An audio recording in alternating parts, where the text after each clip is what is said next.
বুধবারের পর বৃহস্পতিবার অবৈধ নির্মাণ ভাঙা অব্যাহত আলিপুরদুয়ার শহরে। এদিন আলিপুরদুয়ার শহরের ১৩ নম্বর ওয়ার্ডের জলাশয় দখল করে দুটি হোটেল অবৈধ নির্মাণ করছিল। এদিন আলিপুরদুয়ার প্রশাসনের পক্ষ থেকে বুলডোজার দিয়ে অবৈধ নির্মাণ ভেঙে দেওয়া হয়। উপস্থিত ছিলেন মহকুমা শাসক ও পুলিশ আধিকারিকরা। এদিন মহকুমা শাসক জানান, আলিপুরদুয়ার শহরে অনেক জলাশয় আছে, অনেকে জলাশয় দখল করে বাড়ি হোটেল নির্মাণ করছে, সেগুলো বরদাস্ত করা হবে না। এদিন ভেঙে দেওয়া হয় অবৈধ নির্মাণ।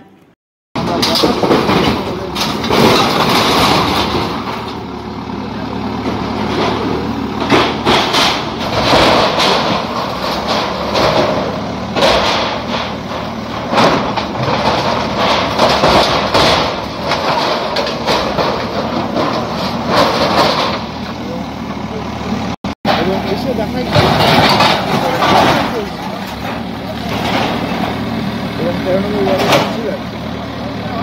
না, ওই দেশওয়ালো এসে হাজির হয়েছে।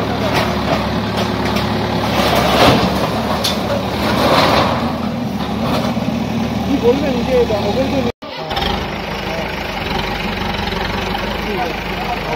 ঠিক আছে, তার এদিকে